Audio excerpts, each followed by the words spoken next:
Hello, I'm Oded Grober, and this is The Social Blog. Today's show will focus on the rise of the right. In the US, in Europe, and other Western countries, there's been a resurgence of far right-wing parties. Whether it's Le Pen's National Front in France, the Tea Party in the US, or Naftali Bennett's Jewish Home here in Israel, far right-wing parties that were considered extreme are now enjoying mainstream support. So what's the reason for this resurgence? Are these parties getting better at repackaging their ideas for a wider audience? And what are the ultimate consequences of this? We'll discuss all this and much more in today's show, so let's go to the studio and meet our guests.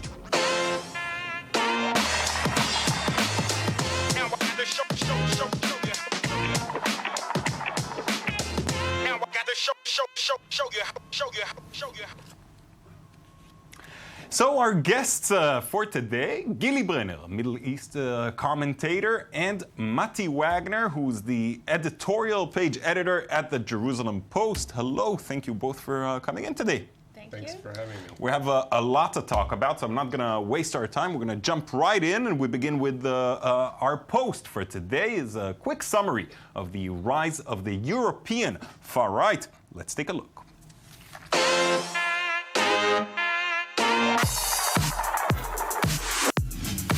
They're young, cool, and they're from the far right. Where once the far right was considered to be neo-Nazis and skinheads wearing black boots, today the far right distances itself from such imagery. The logos are hip, the politicians well-styled, and everyone posts on Facebook and Twitter. The FPO Austrian leader Heinz Christian Strache even raps with a hoodie. And this is followed by his campaign slogan, Viennese blood, full speed ahead, too many foreigners does no one any good. Despite the new styling, the good old pure blood rhetoric is still around, and the European far right is now both anti-Semitic and Islamophobic, and of course a touch homophobic. Hungarian politician Kristina Morvai expressed her anti-Semitism in an open letter to one of her critics, where she wrote, "So-called pro-Hungarian Jews should go back to playing with their tiny little circumcised tails." Dutch politician Geert Wilders compared the Quran to Mein Kampf, and in Italy, Daniela Santance has said that transsexuals are sick people and Mohammed was a polygamist and pedophile. It's not any different in France, where members of far-right movements like the one called GOD posed proudly at the National Front's birthday event with Jean-Marie Le Pen's granddaughter, Marion Maréchal Le Pen. When she discovered the embarrassing pictures, she declared that she didn't know everyone posing for pictures with her. The ultimate question is, for the far-right wing leaders who managed to keep their personal jokes to themselves, will they succeed where their elders failed and take power? All right, so we saw the situation in Europe. In the US, we have the Tea Party. I guess my question to you is why? Why is this happening, and why is this happening now? If I can share my experience from Europe, I would say that this has to do with two major factors. We're talking about massive immigration in the past decades, especially in Britain. The increase in population has been absolutely incredible in between 2000 and 2010, especially.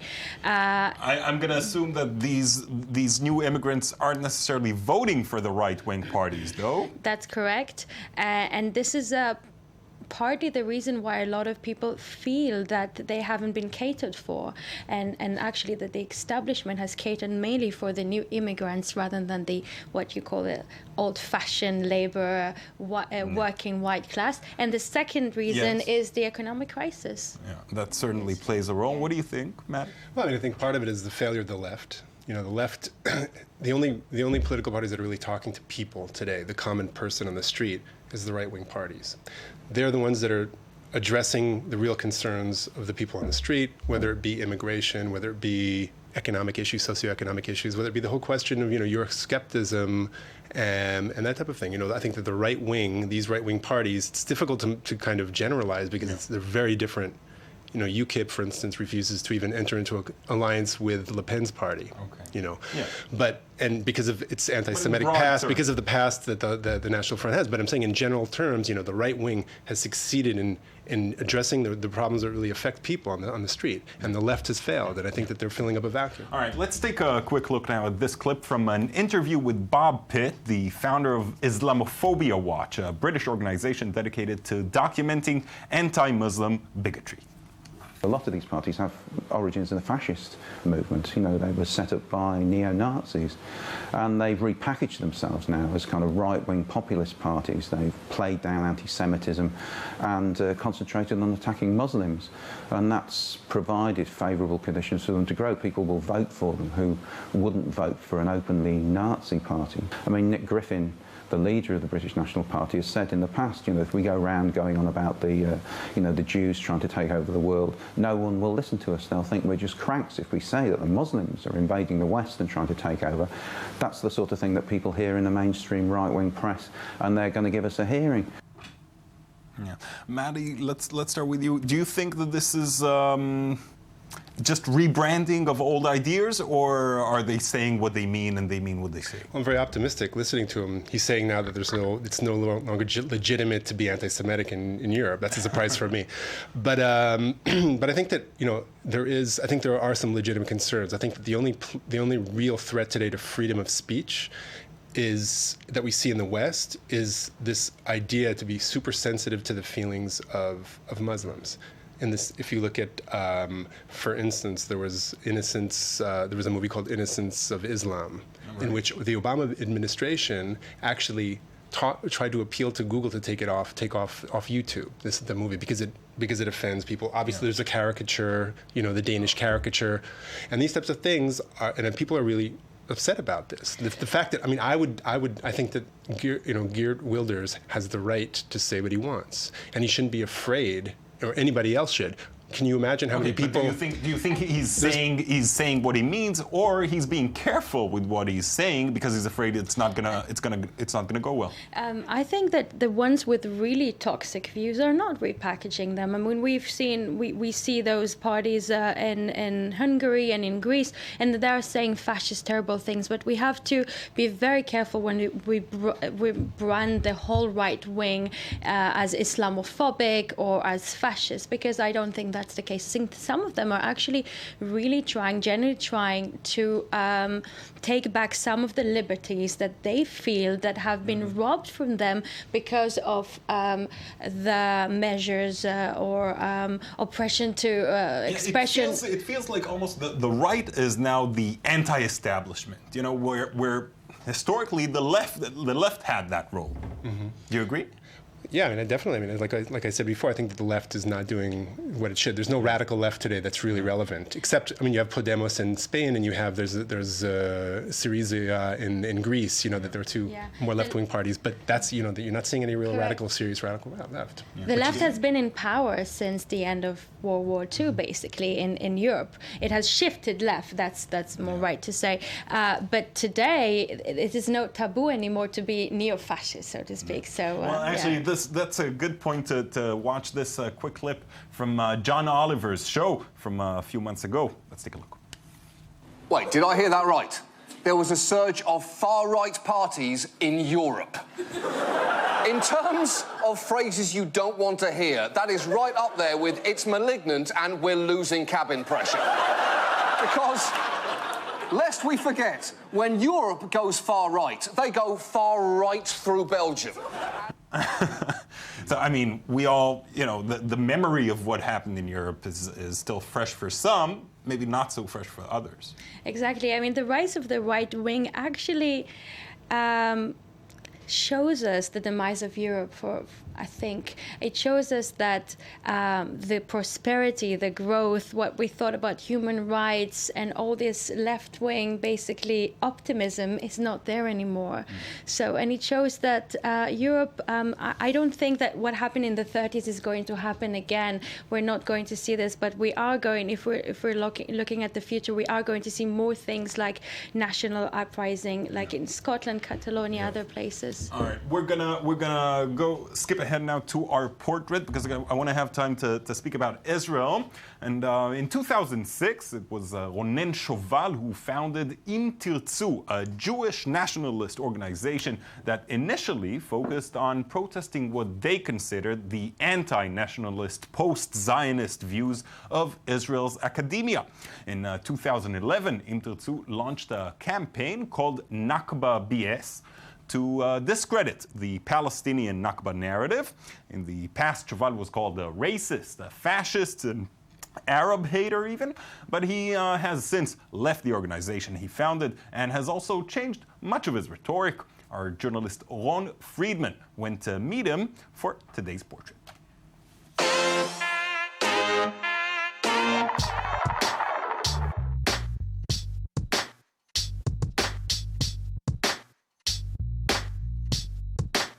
Meet Ronen Shoval. At 34 years old, he is one of the rising figures of Israel's right wing. Born and raised in an affluent suburb of Tel Aviv, early on he realized that achieving financial success was not enough, that for him, self-fulfillment required deeper motivations. It's important to have a nice life. It's great to have a nice life. I love to go to the beach, drink beer and eat ice cream. That's nice, but that's not the purpose of life. In 2006, Shoval founded Im Tirtzu, a starkly nationalistic movement calling on Israel's young people to reclaim responsibility for the Zionist dream and battle Israel's delegitimization. The movement quickly picked up steam, giving the centuries-old ideology a hip new spin.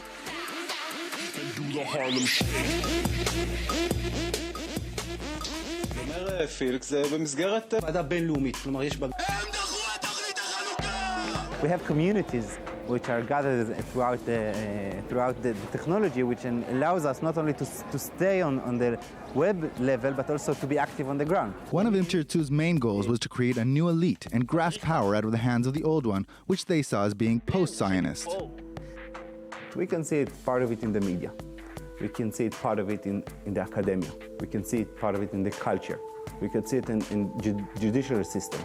So we can see that small minorities using their power in not democratic way to tell the majority what's wrong and what's right. Shoval and Im Tirtzu are not without their critics. Some have accused the group of being too nationalistic and intolerant of those who disagree with their views.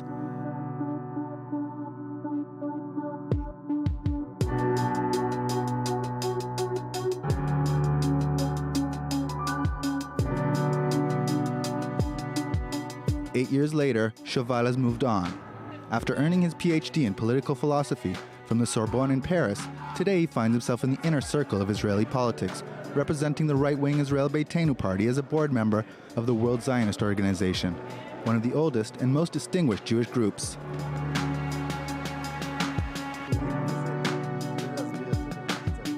Shoval, as befitting an institutional politician, was cautious in selecting his words during our interview and seemed to gloss over some of the less savory aspects of the rise of the right. Aspects that came to light noticeably during the recent conflict in Gaza, which saw nationalist extremists use violence against peace activists and raise to the fore deep-seated distrust of the Arab-Israeli minority. Few very small phenomena are phenomena which are racist phenomena, terrible phenomena. From a distance, we can see that this is nothing. This is fragile of the picture. I'm very proud in the values of our people and the way that we fulfill them. For now, Shoval is content to remain outside of the rough and tumble world of Israel's party politics. But don't be surprised if in coming years you see him take center stage as one of a new brand of right-wing leaders.